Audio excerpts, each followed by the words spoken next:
मुझे इतना गला नहीं बोलना चाहिए था, कुछ ज्यादा ही कह दिया मैंने, बुराहट हुई होगी। बस दुआ करो उसे ये सब महसूस हो जाए और वो रुक जाए। पता है, सिरियन का दुख एक तरफ, लेकिन जो कुछ भी मामा ने किया है ना, मुझे यकीन नहीं आ रहा। उस दुख ने मुझे तोड़ कर रख दिया है। मुझे समझ में नहीं आता कि मैं उनका सामना कैसे करूं।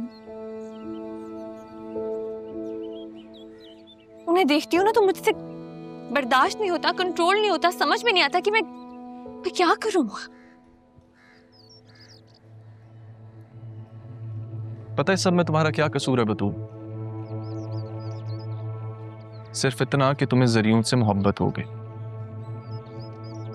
लेकिन अब क्या कर सकते हैं, हो गई तो हो गई।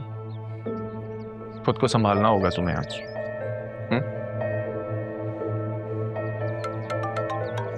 Excuse me.